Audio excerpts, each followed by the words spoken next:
Well, peace, y'all. How you doing? It's Monday, the 29th. No, it's 30th. The 30th of October. The test day is gone, done.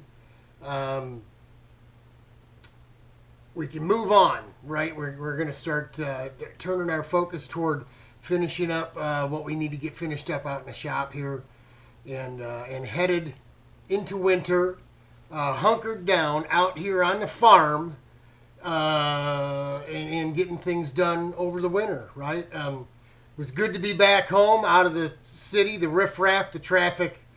Getting out here, I'm coming down the road, turn the corner, I'm about a quarter mile from the house, and I look, and the road's blocked out here. As I get closer, I see what's going on. Straight across the street was some acreage of corn, and we wondered what was going on with it. Well, I'm learning as I go out here on the farm. The longer the stuff sits out there, when the stalks turn yellow and die, that's feed corn. Feed corn can be hard, obviously, because they're going to feed it to the animals, right? So it almost becomes like treated as grain. The harvesting machine was over there. It came out. The truck was next to it, and it was literally pouring it right in the truck. Moving up, moving up, moving up. And they were right at the end of my driveway. So as I pulled in, the guy was like, oh, hey, he waved at me like, hey, thank God you don't need to try to get by, because there was no way to get through. But welcome sight out here in the country, back out on the farm, man. They're harvesting the feed corn and grains for the animals, and we're gonna get back to doing what we do out here. I'll bring you some video over the next couple of weeks, but I'm just noticing more leaves down out there. I got to get the new mower out of the trailer this week. If it's going to remain dry, and run a bunch of the leaves over, probably run over the lawn one last time. Everything out back that I've showed you that was way overgrown, 6-7 feet high, is now looking brown like dead. This is what I've been waiting for. We bought the weed burner, the propane burner, to burn all the weeds in the rocks to pebble the driveway.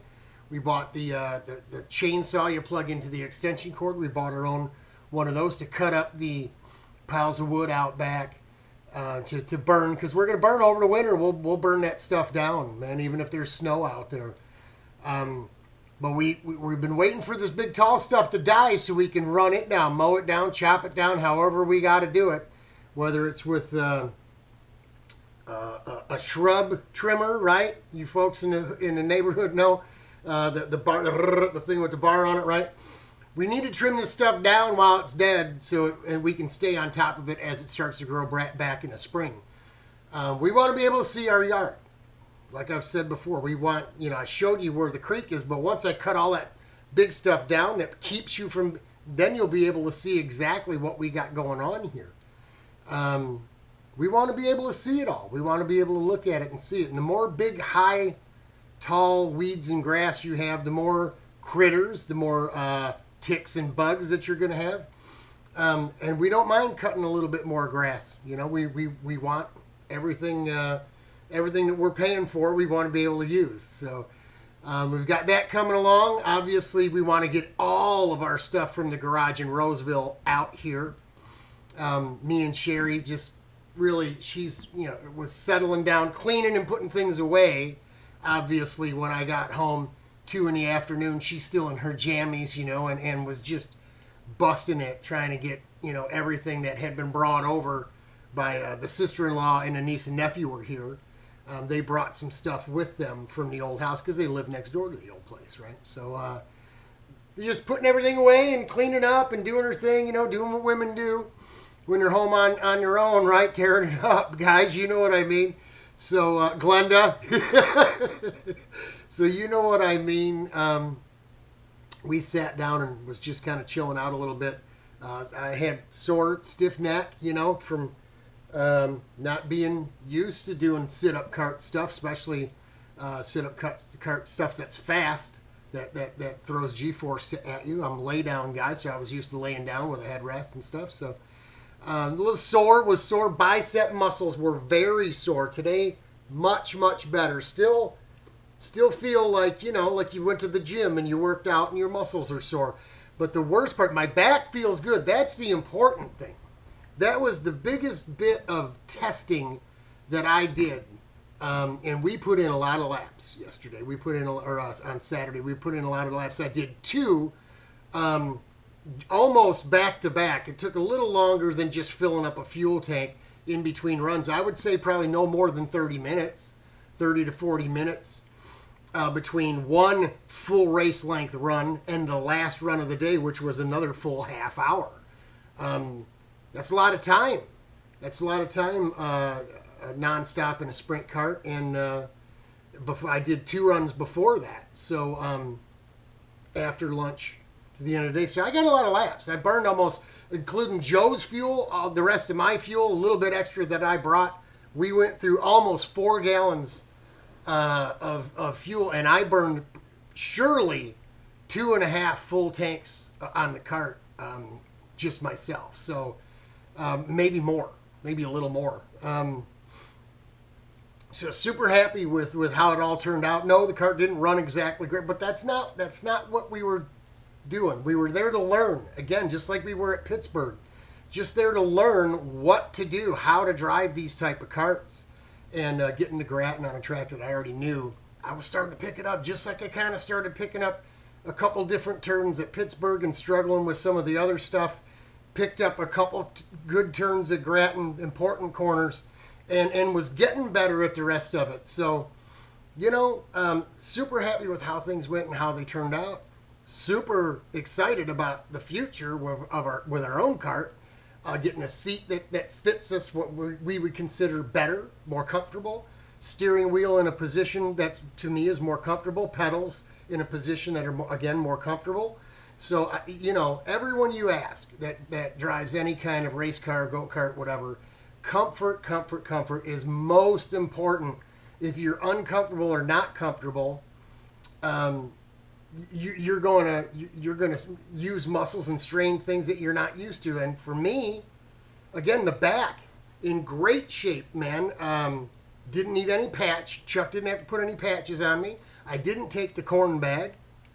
After all that time in the sprint cart, no, I didn't take any muscle relaxer or anything. Went to bed, no cramps or spasms in the legs at all. Praise the Lord. So I was thinking the sit-up thing might be a little better on my back than the lay-down cart. All the info isn't in, but preliminarily it looks pretty good. So we're pretty excited about that too. That went well. We lost one of our cameras, unfortunately. Called Kurt this morning, or sent some text messages back and forth with Kurt at the track, and asked him, I don't know that they're going to cut any more grass. The season's over for them. I'm going to guess probably not. They're not going to burn up anything unless it's something that's disposable or consumable that they have to use, and it'll go bad. But I doubt that they'll be cutting any more grass. Kind of told them where I thought the camera might have come off in the very first run, which I'm not putting on the F125 site. It'll be on the other one.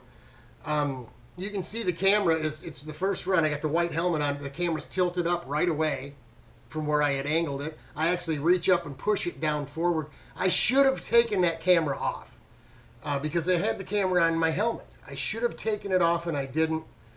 Joe took the cart out after making some adjustments, changing front hub width and changing the rear tires and stuff.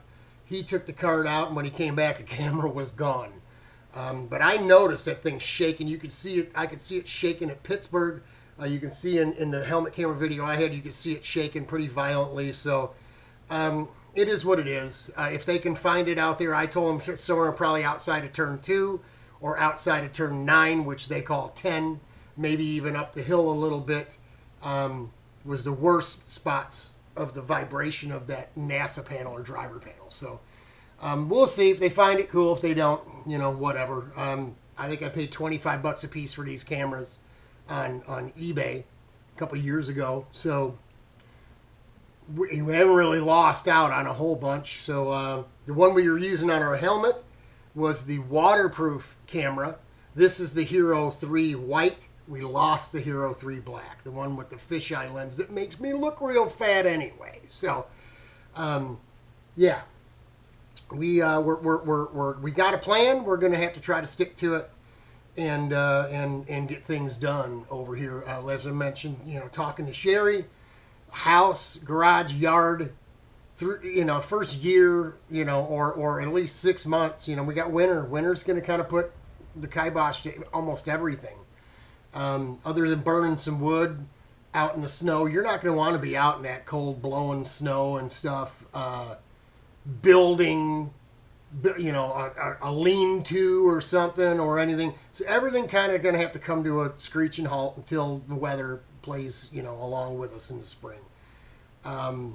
We've got a lot of things to cut down and remove yet. Trees, chicken coops, swing sets got to go. The trampoline needs to go. We don't need that, and we got to figure out something we want to do with that pig building, whatever you call it, the little section off a little piece of yard with that building back there. It has electrical running to it. The breaker is tripped in the box. Every time I turn around, it automatically trips. So there's a short out there. Some animal probably chewed through it. If we can pick it up and move it, we'll be able to inspect that as everything dies around it and we trim it all down. If we can pick it up and move it, I'd be interested in moving that maybe to the back of the garage or at the other side of the garage. But over in that corner, it isn't going to do us any good. We don't want the lawnmower sitting way out there. We want it over here, especially with the snow, with the plow on the front of it. We're going to want it right here where we can use it. We're not going to plow the yard. We're going to plow the driveway, right? So that's it. Me and Cherri both agree that, we got to take this in baby steps. We want to do everything right away. But if you look at it, it's an overwhelming list. So we just got to chip away at it. Out in the garage, even though the ceiling will be done, and I won't need to have a ladder movable on the whole open floor area. We're going to be moving things in the garage from one side to another, one front to back, side to side, so we can work here and then move it back so we can work that. That's going to happen. Surely the whole first winter, we may have to do that for a while. As big as the building is, a lot of it's taken up by that back room and the water, which is necessary. And we just don't have all the room we need for all the stuff that we have, right? Me specifically. When I say we, I mean me. With all the stuff that we're with the kid carts and everything, we got 8 or 9 go-karts, man. So some of the stuff's going to have to go up top. Some of the projects are just going to have to get put on hold. Obviously, the sprint cart, most important to us right away. So we'll work on it. We'll play with it. But we've also just spent a ton of money on this new mower, and we're not going to leave it sitting out in the snow. I'm not going to put a cover on it in the snow. It's going to have to be in the garage, which means it's going to be in the way all winter long. If we're not using it outside to plow snow, it's going to be in the garage. And it's not a small little vehicle, so it's going to take up some room. It's going to be a little cramped in there this year, but we'll get through it. We'll get through it, right? So thanks, y'all, for hanging out with us and going for a ride with us on the helmet cam. Track day was a little cold, but it got beautiful in the afternoon. Sarah made us a fantastic lunch. Oh, Sarah, thanks so much. When you eat homemade, made right here for you food, that stuff nothing was out of a can. Nothing was, you feel the love in it as you're eating, especially when it's cold and it's all hot and comfort, warm food, right? So thanks, Sarah, for that. That was really cool. Super excited in the future about where Max and Sarah, especially Sarah, is going to take us for lunch as we go on into April and possibly June, like we have done before. So that's it. That's all we got. We'll be bringing you things as they come. But taking a day off today, like I said, the legs are a little fatigued. I used my legs a lot more than I have, obviously, in a lay-down cart. So a little more fatigue in the legs than the neck or the arms today. But, finding that we're using things that we've never really used before. So that's it. Tomorrow we'll be back at it. Godspeed. God bless y'all. It'll get better. Watch the video. I did pretty good.